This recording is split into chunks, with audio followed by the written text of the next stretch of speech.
Anne Walsh, bonjour. Bonjour Isabella. Alors, vous êtes Vice President Global Communications chez GlaxoSmithKline. On sait que c'est une des toutes grosses sociétés en Belgique. Vous avez un parcours, vous avez commencé en Irlande, vous êtes irlandaise, vous avez fait vos études là-bas. Vous avez ensuite bifurqué vers Marks & Spencer. Donc, en fait, vous avez commencé votre vie professionnelle dans le commerce. Puis ensuite, vous êtes passé... vous avez d'abord suivi votre mari. Ça, c'est très important dans la carrière d'une femme. Bien sûr. C'est pas toujours facile. Non, c'était pas facile. Ça vous a demandé beaucoup d'efforts d'arrêter parce que vous êtes allé en Égypte, en fait. Ça m'a demandé beaucoup d'amour pour commencer. Et puis... Excellente réponse, beaucoup d'amour par rapport à l'effort. Voilà. Excellent. Beaucoup d'amour. Et puis par après, beaucoup d'adaptation. Parce que après 6 mois, la société de mon mari l'a rappelé en Belgique. Ce que je n'attendais pas du tout. On peut dire que c'était un peu naïf, se marier à un Belge sans s'attendre à devoir faire un parcours en Belgique. Et alors, j'ai dû redémarrer à zéro professionnellement en arrivant en Belgique. Et ça, c'était un peu dur d'être la femme d'eux et de devoir tout relancer. Et alors, vous m'avez raconté quelque chose de très intéressant qui illustre ce qu'une femme peut apporter à une autre femme, c'est que vous avez trouvé la force, la révélation de vos points forts pour revenir sur le marché du travail en Belgique, pays que vous ne connaissiez pas, grâce à une femme. Oui, une marraine à qui je dois énormément, Brigitte Safontaine de chez Procter & Gamble, une amie à mon mari de l'époque universitaire, et elle m'a encouragée énormément. Et elle a ouvert son carnet d'adresses et elle a vraiment vu mon profil, le côté positif de mon profil anglophone.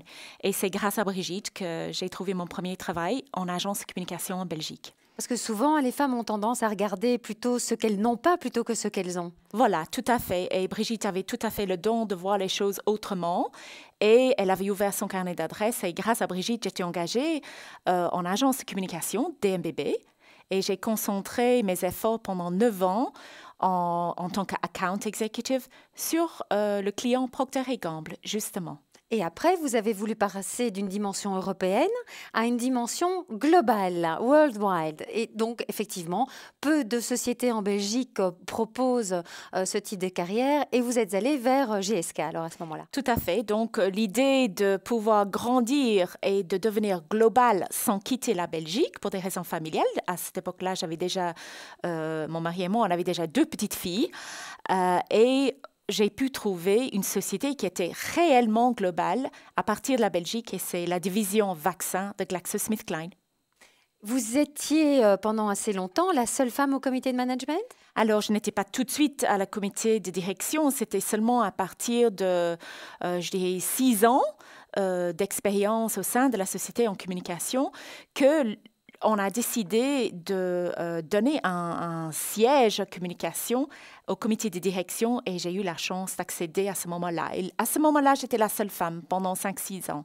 Par rapport à combien d'hommes? On était 12 à l'époque. On est maintenant un comité de direction de 14 personnes, chapeauté par notre président Jean-Stéphane, et je suis une des 2 femmes maintenant. Maintenant, il y en a 2. Oui. D'accord. Ça fait quand même pas beaucoup. Non, mais déjà, je dois dire qu'il y a beaucoup de respect de la voix féminine, des 2 voix féminines. Et non, on ne peut vraiment pas se plaindre. Et d'ailleurs, au niveau vice-président chez nous, chez GlaxoSmithKline, division vaccin, on est à peu près 25% des vice-présidents sont des femmes. J'imagine que c'est un secteur où ça doit être difficile de recruter des femmes. Elles ne font pas beaucoup de formations scientifiques. Hein. Au contraire, il y a quand même pas mal de femmes qui suivent des études scientifiques. De biologie ou de médecine alors? Oui, ouais. Et on est justement dans tout ce qui est biologique. Ouais. Donc non, il y a pas mal de femmes dans tout ce qui est science. Et d'ailleurs, notre chance était qu'on a vécu une période de croissance continue. Et en période de croissance, on ne va pas s'attarder à savoir si c'est un homme ou une femme. Peu importe, c'est les compétences qui comptent. Donc vraiment, c'est peut-être grâce à ça. On n'a pas dû greffer un programme de diversité. On n'a pas non plus dû greffer un programme de responsabilité sociale. Tout ça, ça fait partie intégrale de notre modèle de société. Est-ce que vous avez des objectifs au niveau de la mixité du management? Spécifique, il y en a eu certainement de s'ouvrir plus à... Mais parfois, c'est qu'il n'y a pas toutes les femmes qui demandent non plus. Mais certainement de pouvoir pleinement il y a beaucoup d'expertes. Hein?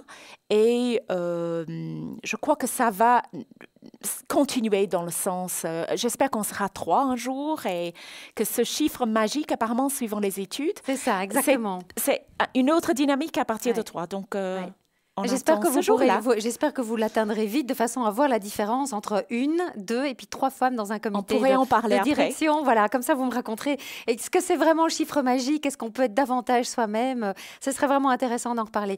Juste pour terminer, un petit mot par rapport au networking. Vous m'avez raconté que avec 2 petites filles à la maison, c'était quelque chose que vous ne faisiez pas, que vous ne pratiquiez pas jusqu'au moment où vous avez fait un exercice lors d'une formation chez INSEAD où vous vous êtes rendu compte de cette lacune. Racontez-moi un peu comment vous avez réactivé tout ça. Alors, je croyais que j'étais assez forte, moi, en networking, mais j'ai participé à un programme de Women in Leadership à INSEAD il y a un peu plus de 2 ans.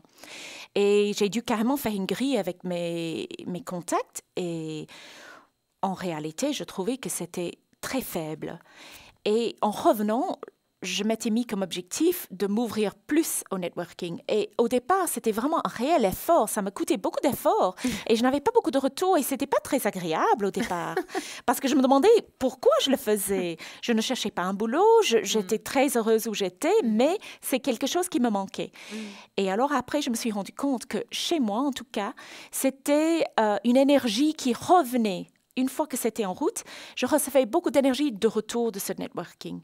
Mais en tant que jeune femme et jeune maman, je trouve que c'est parfois difficile de faire du networking parce que beaucoup des opportunités sont axées sur des événements le soir. Et on a envie d'être avec les enfants au moment du coucher. Oui, bien sûr. Donc, en fait, c'est quand même quelque chose que vous conseilleriez aux femmes. Maintenant, oui. D'en faire. Absolument. C'était un peu difficile à démarrer, mais une fois que c'est en route, ça apporte beaucoup d'épanouissement et beaucoup d'énergie. On est toutes les deux dans des réseaux de femmes, mais vous êtes également dans des réseaux mixtes de secteurs. Est-ce que les deux vont de pair ou est-ce qu'il faut favoriser l'un par rapport à l'autre? Je crois qu'il faut faire les deux. Par contre, parfois, pour une femme qui n'a pas encore fait beaucoup de networking, c'est peut-être moins menaçant, plus facile, plus instinctif de se retrouver d'abord en réseau de femmes pour avoir la confiance d'aller plus loin et de rejoindre des réseaux professionnels. Moi, j'ai fait dans l'autre sens. C'était plutôt le réseau professionnel de communication, mon métier, et par après, les réseaux de femmes. Anne Walsh, merci beaucoup pour ce témoignage très intéressant. Et donc, on vous attend dès le moment où vous avez la 3e femme au comité de direction de GSK. On se reparle et vous venez nous expliquer la différence. Je l'espère bien. Merci Isabella. Au revoir.